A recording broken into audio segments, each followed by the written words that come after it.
Olá, pessoal. Eu sou a professora Maristela Campos e nós vamos dar prosseguimento ao curso de processo fiscal. Agora, neste vídeo, a gente vai começar a conversar, eu vou começar a falar um pouquinho sobre processo administrativo fiscal.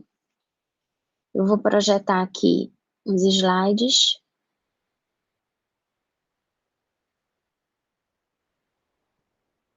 para nós darmos início à nossa videoaula.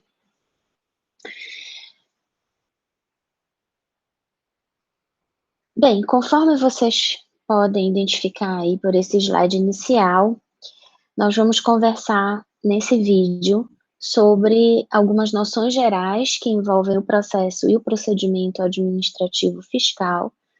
Vamos ver alguns tipos de procedimentos, algumas espécies de procedimentos e vamos analisar uma parte da legislação que diz respeito à regulamentação de parte desses processos.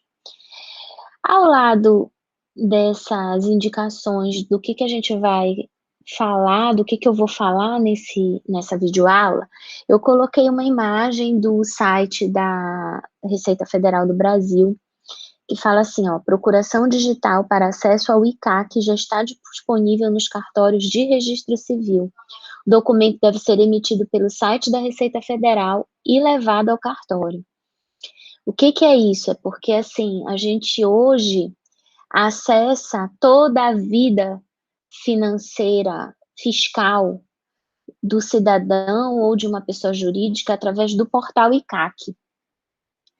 E para que uma outra pessoa possa representar alguém no ICAC, ter acesso às senhas e poder fazer qualquer tipo de movimentação em nome de outrem, precisa de uma procuração. Nesse caso, essa é uma procuração digital. Então, como é que é feito isso, né?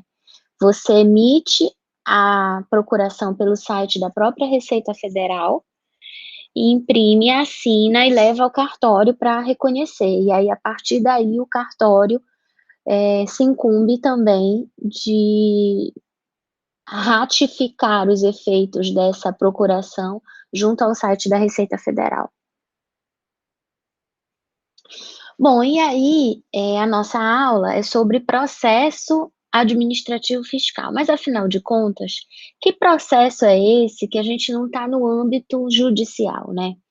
Então, o primeiro passo é a gente identificar a diferença entre processo e procedimento. Aí eu coloquei dois conceitos aí de autores de processo administrativo fiscal que trabalham com a diferença entre cada um desses meios, né? Então, o processo é considerado um meio ou instrumento de composição da lide, a relação de direito, com sentido teleológico de paz e justiça social. O procedimento é soma de atos processuais regulados formalmente por regras de direito. Processo é fim, procedimento é norma. O processo, em regra, pressupõe jurisdição, que envolve um poder de julgar de um juiz, e, em regra, uma relação jurídica complexa envolvendo sempre três sujeitos, né? Duas partes, o autor e o réu, e o juiz, que é a terceira pessoa que vai julgar. E aí, aqui a gente já tem um problema em relação ao processo administrativo fiscal, porque uma das partes é a mesma que julga, né? Então, nessa relação jurídica, o que eu tenho é o fisco como sendo o ente exacional, ou seja, o sujeito ativo dessa relação jurídica obrigacional, e o sujeito passivo dessa relação jurídica obrigacional é sempre o contribuinte. Só que como a gente está dentro da órbita da administração, quem julga é a própria administração, pelo menos em primeira instância. A gente vai ver que isso muda quando a gente passa para uma segunda análise, para uma revisão dessa primeira decisão administrativa. O procedimento é a ordenação de atos sucessivos para a atuação de uma autoridade administrativa. No procedimento, não há exigência do contraditório nem da ampla defesa, porque lá pelo artigo 5º, 54 da Constituição, que a gente tem a previsão de que o contraditório e a ampla defesa são regras, são direitos individuais dos cidadãos no âmbito do processo administrativo e judicial, né. No caso do processo administrativo fiscal, o que a gente tem é um processo que se inicia em um determinado momento. Então, no momento em que a gente tem um mero procedimento, a gente não fala ainda em contraditório e ampla defesa. Então, o processo administrativo que requer o contraditório e ampla defesa, que é a regra do artigo 5º, 54 e 55 da Constituição Federal, ele começa onde propriamente? No âmbito do processo administrativo tributário, no âmbito do processo administrativo fiscal. Conforme eu comentei na videoaula que a gente estudou a administração tributária, como é que a gente tem essa formalização toda desse crédito tributário, né? Então, dependendo da modalidade de tributo, do tipo de lançamento que a gente tem, ou tudo fica ao encargo do contribuinte, no caso dos tributos sujeitos a lançamento por homologação, ele apura o quantum debêtur, ele faz a declaração e ele recolhe aos cofres públicos e fica aguardando uma homologação. Se essa homologação não vier, o que vai acontecer é um lançamento tributário ou um auto de infração em razão das informações que foram prestadas pelo contribuinte não terem sido suficientes, ou de ter alguma inconsistência nessa declaração, ou ainda do tributo recolhido não ser o valor adequado. Quando há esse lançamento ou esse auto de infração, nesse caso do tributo sujeito a lançamento por homologação, o que eu tenho é uma notificação ao contribuinte desse lançamento ou desse auto de infração, e o contribuinte, então, vai ter duas possibilidades: ou ele paga o tributo ou ele faz uma impugnação, que é quando a gente chega na regra do artigo 145 do CTN, que fala da alteração do lançamento. Aí no 151 ele também fala das reclamações e recursos, que é essa impugnação, e aí eu dou início então à fase do processo administrativo propriamente dito. Portanto, conforme a previsão do artigo 14 do decreto 70.235 de 1972, esse é um decreto que vocês vão ouvir falar muito sobre ele, porque é ele que regula em âmbito federal da Receita Federal do Brasil, portanto, o processo administrativo fiscal. Então, segundo o artigo 14 do decreto 70.235, o processo se inicia com a impugnação do contribuinte. Isso quer dizer que, então, o que acontece antes, professora?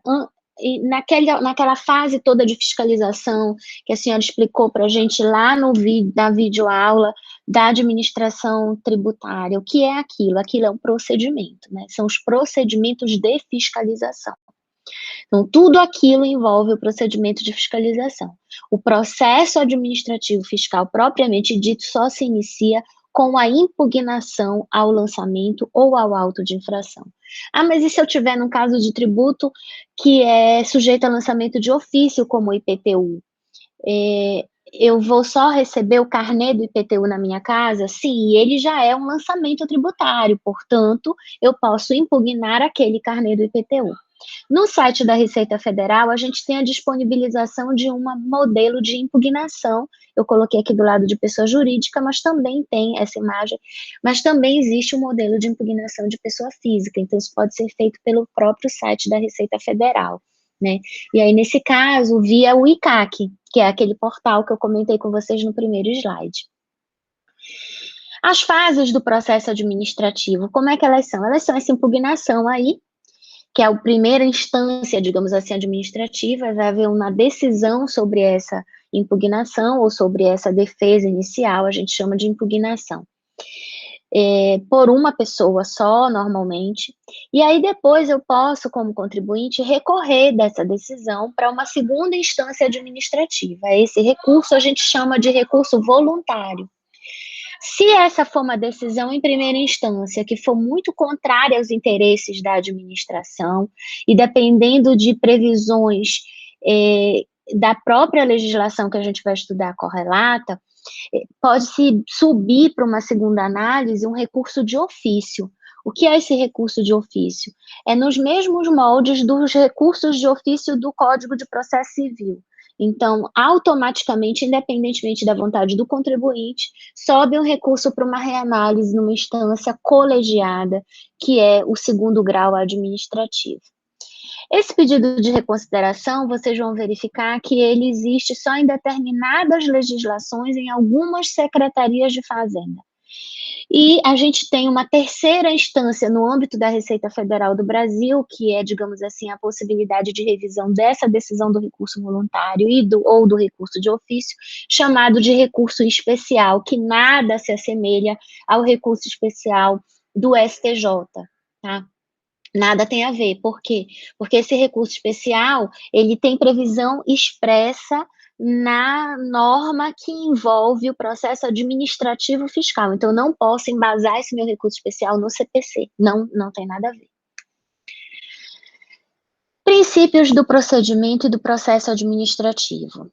Bom, primeiro a gente tem que entender que o processo e o procedimento envolvem ação estatal formalizadora. A ideia é eu fiscalizar e apurar, no caso do procedimento, né, para poder formalizar o crédito tributário. Então, tudo isso tem previsão numa norma específica. Então, a gente já viu a parte da fiscalização toda e de apuração, que já tem uma previsão no Código Tributário Nacional, e isso segue na legislação infraconstitucional toda, que regula esses processos e procedimentos administrativos. Dentro da órbita estatal, julgadora de um litígio, né, a gente tem a obrigatoriedade do princípio da cientificação, que envolve a observância do contraditório e da ampla defesa, mas isso só vai acontecer dentro do processo administrativo. Então, vejam, o que eu quero dizer com isso? Que enquanto a administração pública estiver simplesmente na fase de procedimento, de fiscalização e de apuração, o que ela precisa dar de conhecimento ao contribuinte é o início da fiscalização e o fim da fiscalização. Lembram lá dos termos, lavratura de termos de início e fim de fiscalização, que está previsto no Código Tributário Nacional, na parte final da administração tributária. Mas não há obrigatoriedade da administração dar conhecimento de todas as fases dessa fiscalização para o contribuinte, porque o princípio do contraditório e da ampla defesa, ele está expresso para a parte de processo, que se instaura exclusivamente com a impugnação do contribuinte.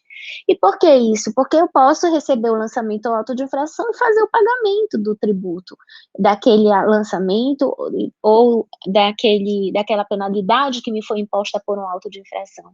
E aí eu não vou ter instaurado o contraditório e ampla defesa. No caso do procedimento, a gente tem sempre, nessa parte da fiscalização e apuração, a busca da verdade material, então regula essa fase toda o princípio da verdade material. Enquanto que na fase de processo eu tenho uma observância maior de uma amplitude probatória em razão do princípio do contraditório e da ampla defesa. Dentro do procedimento, alguns princípios precisam ser observados, ou seja, aquela fase de fiscalização, de apuração do quantum debetur. Então, ele é regido pelo princípio da inquisitoriedade, que quer dizer que a qualquer momento o fisco pode chegar ao contribuinte para perquirir informações e compete ao contribuinte prestar essas informações. A cientificação, que está prevista no artigo 7º do Decreto 70.235 de 72, olha lá o decreto que eu falei para vocês, que regula o processo administrativo em âmbito federal, é a obrigatoriedade daquela lavratura dos termos de início e fim de fiscalização. Aqui eu tenho um formalismo moderado, então eu não preciso, como contribuinte, contratar um advogado para me representar nessa fase de procedimento, porque eu mesma posso responder diretamente ao fisco, então por isso eu tenho um formalismo moderado, independentemente da forma como eu vou fazê-lo. Mas tudo tem que estar fundamentado por conta do princípio da estrita legalidade que regula, seja a fase de procedimento, seja a fase de processo. A acessibilidade dos autos também é uma regra nessa fase do procedimento, então se o contribuinte quiser ver o que ele está sofrendo de fiscalização, o que está sendo avaliado, ele tem que ter acesso a esses autos. A celeridade aqui, ela é algo que se impõe ao fisco, porque se o fisco demora muito nessa apuração, sobre ele incidem os prazos prescricionais e decadenciais que estão previstos no Código Tributário Nacional, e aí ele pode depois até perder a possibilidade de fazer o lançamento ou auto de infração, porque pode ter acontecido a decadência. A decadência em matéria tributária, diversamente da prescrição, ela ocorre sempre da data do fato gerador até, a gente conta da data do fato gerador até o lançamento ou auto de infração, enquanto que a prescrição é posteriormente ao lançamento ou auto de infração. E a gratuidade é outro princípio que rege o procedimento administrativo, quer dizer, tudo que acontece dentro do âmbito do procedimento de fiscalização é gratuito, então eu não tenho por que, como contribuinte, pagar uma taxa para ter acesso a esses autos, por exemplo. Agora, dentro dos princípios que regem o processo administrativo fiscal. Então, nesse slide, a gente vai olhar aqueles princípios que são inerentes à fase em que eu já tenho instaurado o contraditório e ampla defesa. Ou seja, o contribuinte entrou com a impugnação, ele não concordou com o lançamento ou com o auto de infração e ele resolveu impugnar esse auto. Nessa parte, né, do processo, portanto, administrativo fiscal, ele é regido pelo princípio da legalidade objetiva, então, tudo que está sendo apurado ali tem que estar previsto expressamente, objetivamente na lei, que prevê aquele tipo tributário, aquela espécie de tributo, aquela espécie de pagamento, aquela forma de declaração. O princípio da oficialidade, então, ele anda independentemente, o processo tramita independentemente da vontade do contribuinte, né? Ele anda de ofício. E não precisa o contribuinte estar indo lá tocar aquele processo administrativo fiscal. O princípio do informalismo em favor do interessado, de novo, a questão do formalismo moderado. Então, o que acontece? O contribuinte pode acessar esse processo sem precisar de advogado, ele pode impugnar sem precisar de advogado, tudo por conta do princípio do informalismo em favor do interessado. O princípio do contraditório e da ampla defesa, que precisa ser observado em toda a fase do processo. O due process of law, que é o que dá origem à obrigatoriedade de ter acesso a uma segunda decisão, uma reanálise daquela decisão de primeiro grau. O da universalidade da jurisdição, que é optativo e não cumulativo, como assevera o professor Alberto Xavier, asseverava, que já faleceu, mas o livro dele é fantástico na parte de processo, enfim, o que é isso? O princípio da universalidade da jurisdição, vocês já devem ter estudado em processo civil, é de que a última palavra em matéria jurídica no Brasil é sempre do Poder Judiciário, e nós estamos aqui dentro do âmbito do processo administrativo. Isso quer dizer que a qualquer momento o contribuinte pode abrir mão desse processo administrativo e partir para judicializar, para discutir aquela matéria no âmbito do processo judicial. Então, professora, mas ele só entrou com a impugnação, meu cliente entrou com a impugnação e agora ele pode entrar com recurso voluntário. Mas ele chegou para mim e falou assim, não, mas eu não quero mais a fase do recurso voluntário, eu já quero ir para a justiça porque eu sei que eu vou perder na segunda instância administrativa. Ele pode fazê-lo. Então, você vai abrir mão, ele vai abrir mão da esfera administrativa, porque é uma opção dele, a qualquer momento, abrir mão da esfera administrativa e ir para a esfera judicial. E elas não são cumulativas. O que isso quer dizer? Que na hora que eu parto para o processo judicial, o processo administrativo acaba por ali. Eu não tenho como cumular um e outro, a não ser que eu esteja em uma dada situação em que, por alguma razão, o meu recurso voluntário, por exemplo, ou meu recurso especial, teve uma negativa de segmento por algum ponto de processo, e que eu sei que aquilo está ferindo o meu direito ao contraditório e ampla defesa, o meu due process of law, e aí, nesse caso, eu posso, e apenas nesse caso, impetrar, por exemplo, um mandado de segurança na Justiça Federal, se eu estiver no âmbito da Receita Federal do Brasil, ou na Justiça Comum, se eu estiver no âmbito de uma Secretaria de Fazenda Estadual ou Municipal, para dizer o seguinte: "Olha, juiz, atenção, o senhor pode, por favor, me dar uma decisão aí, garantindo o meu contraditório e a minha ampla defesa, para que aquele meu recurso que eu entrei lá administrativo seja admitido e seja processado?". Mas aí vejam bem que nessa hipótese o que está havendo é um acesso ao poder judiciário para destravar um processo administrativo. Eu não estou levando a matéria, objeto do processo administrativo, ao conhecimento e julgamento do poder judiciário. Por fim, o julgamento, o julgador competente, né, quem é que vai julgar essa matéria toda? Então eu tenho que ter sempre uma pessoa destacada na própria administração fazendária, que vai cuidar especialmente dos julgamentos em primeiro grau e outra especialmente dos julgamentos em segundo grau. Os tribunais administrativos fiscais no Brasil, eles são órgãos paritários, colegiados paritários. O que isso quer dizer? Que dentro deles eu tenho representantes tanto da Fazenda Pública quanto da sociedade, para que eles fiquem órgãos mais equilibrados, digamos assim. Os princípios comuns tanto ao procedimento quanto ao processo. A legalidade objetiva, então todo o processo como o procedimento são regulados por leis específicas. A vinculação à lei, né, então todos os atos têm que ser vinculados e eu tenho que demonstrar como ente público qual é essa norma que eu estou utilizando para que o contribuinte tenha ciência disso. Tudo se busca a verdade material, então eu tenho que ir atrás da maior quantidade possível de provas que comprovem materialmente aquele direito que está sendo questionado. A oficialidade, o processo e o procedimento andam independentemente da vontade do contribuinte e de ele estar perturbando, digamos assim, o fisco para que aconteça aquele julgamento. O dever de colaboração, que é um princípio que deriva do princípio da supremacia do interesse público sobre o particular.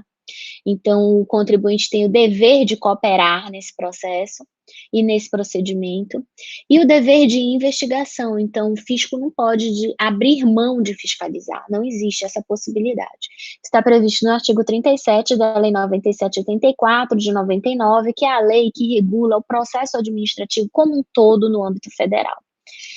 Então, ele prevê a requisição pela autoridade administrativa de documentos, inclusive dos seus próprios órgãos, né?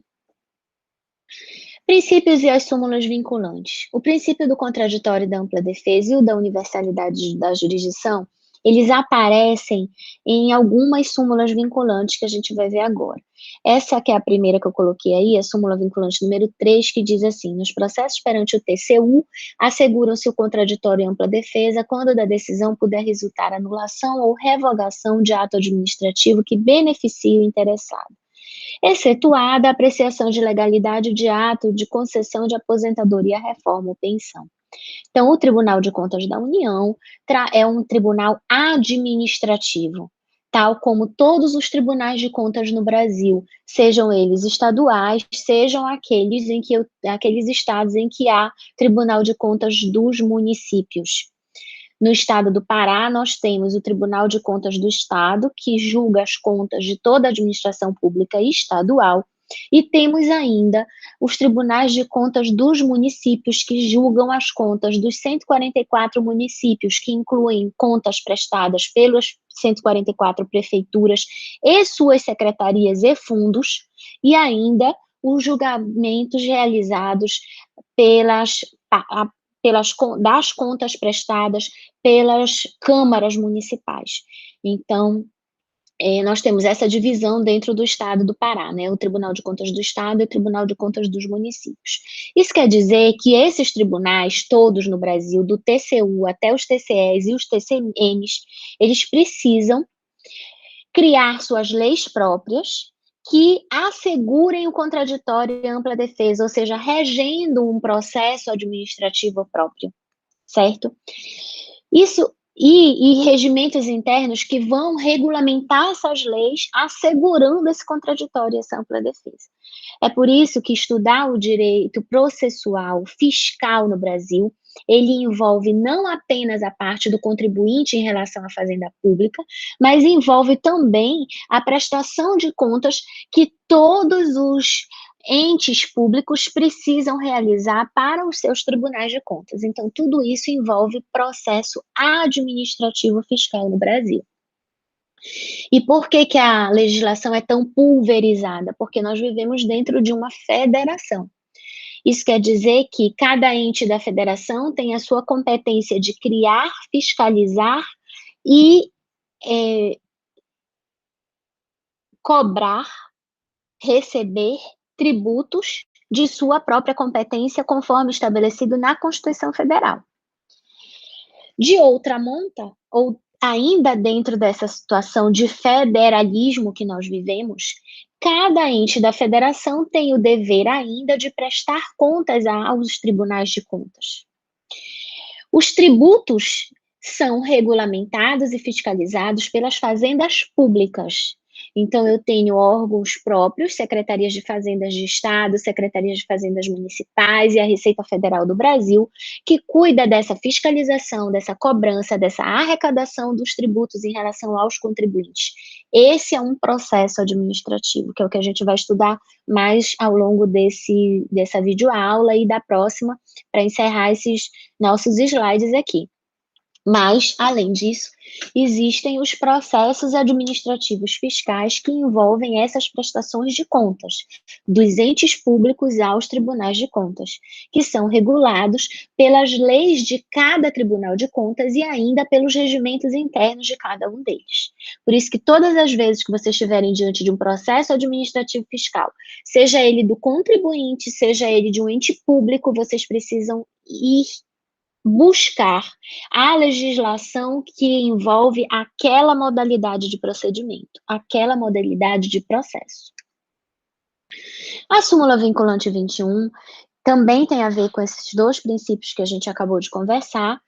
Ela diz o seguinte: é inconstitucional a exigência de depósito ou arrolamento prévios de dinheiro ou bens para a admissibilidade de recursos administrativos. O que que esta súmula quer dizer? Ela quer dizer que, antigamente, as leis que regulavam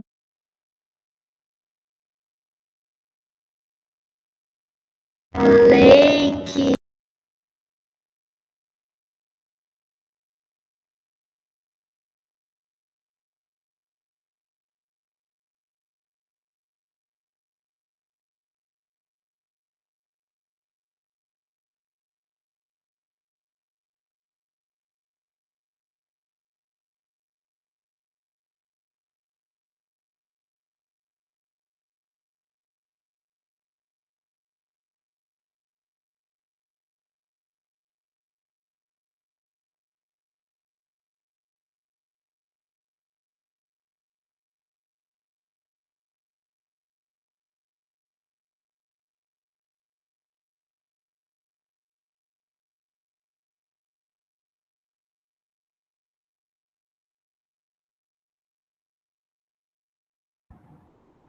Desculpem, eu tive um problema no meu áudio, por isso eu tive que interromper um pouquinho o compartilhamento, tirar o meu fone de ouvido, que foi ele que deu problema, para a gente retomar aqui a nossa apresentação sobre a súmula vinculante 21.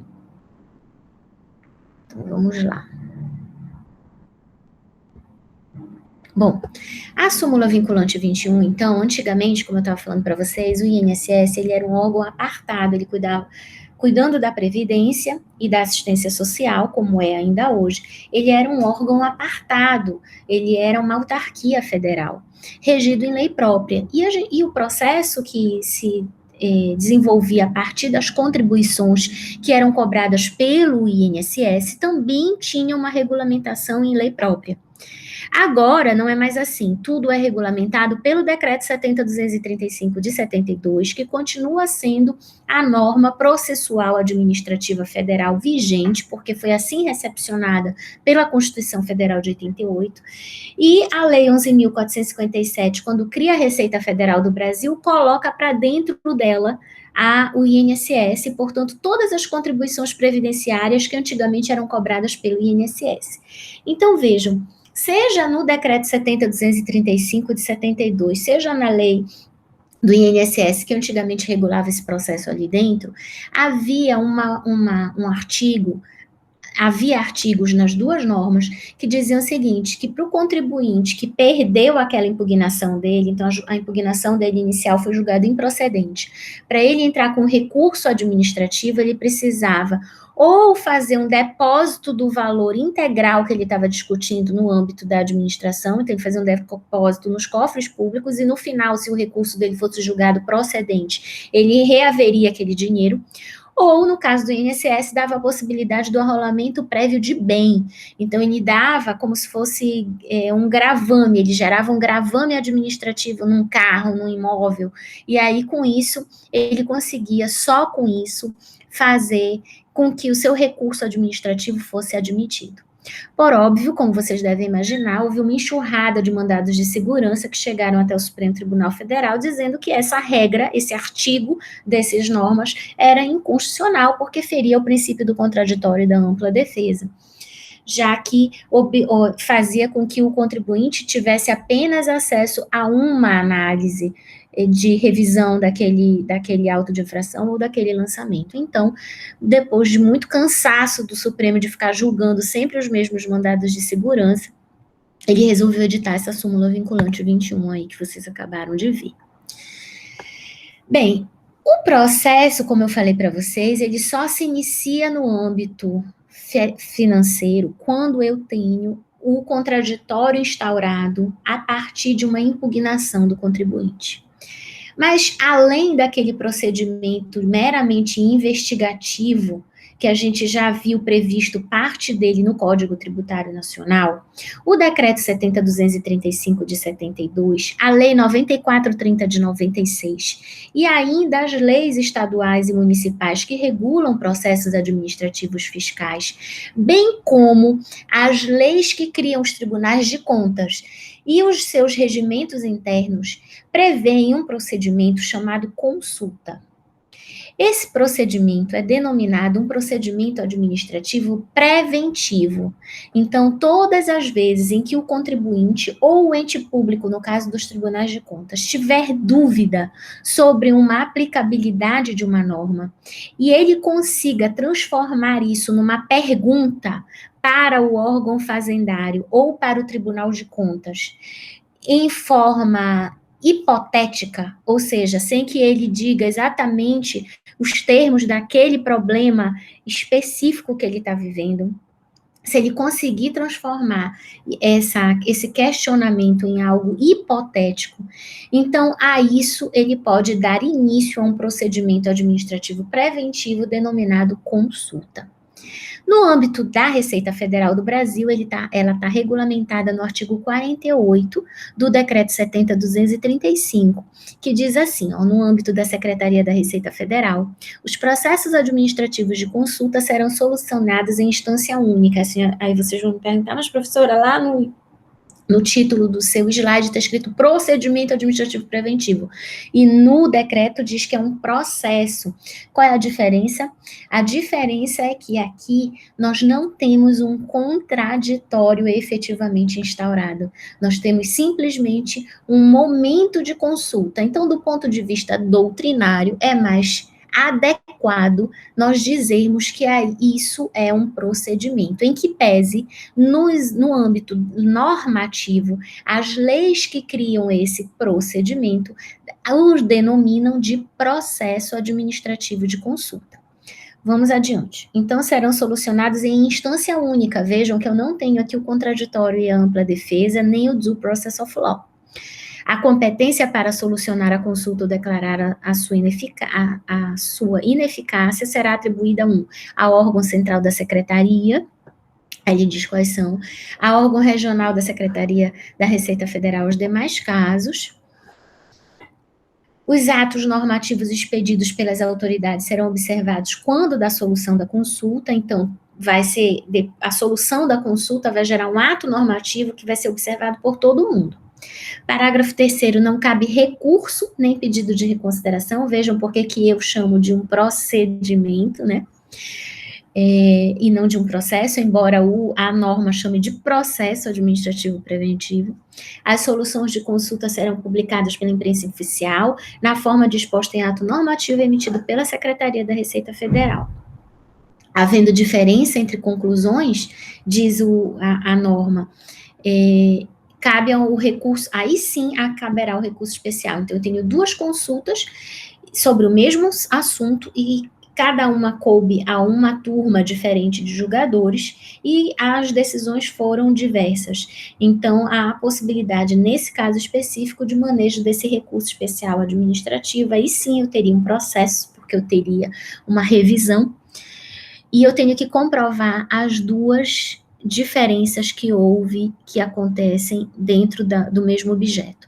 Cabe a quem interpuser o recurso comprovar a existência de soluções divergentes sobre idênticas situações.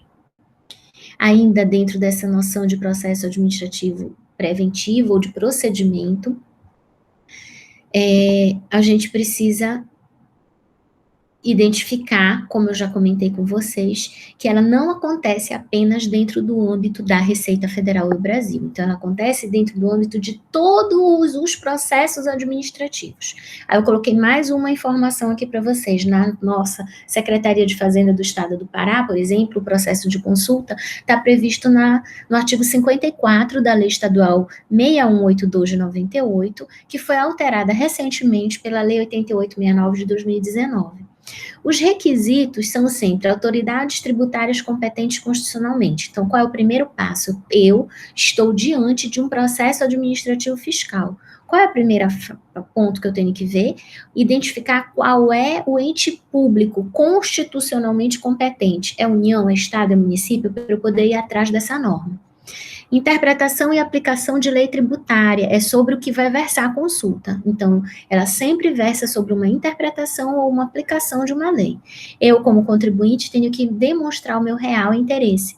E ela tem que ser proposta sempre antes de qualquer processo administrativo ou judicial. Então, eu não posso estar no âmbito de uma impugnação que está sendo julgada e eu resolver entrar com uma consulta sobre aquele mesmo objeto. Então, tem que ser antes disso. Os efeitos são impedimento de cobrança de juros moratórios e de imposição de qualquer penalidade enquanto essa consulta não for respondida ao contribuinte. O procedimento administrativo preventivo que ainda existe além da consulta é a denúncia espontânea, que eu comentei com vocês na videoaula sobre administração tributária. Ela está prevista no artigo 138 do Código Tributário Nacional e ela exclui a responsabilidade do autodenunciante. Ela acontece todas as vezes em que o contribuinte vai ao fisco se autodenunciar.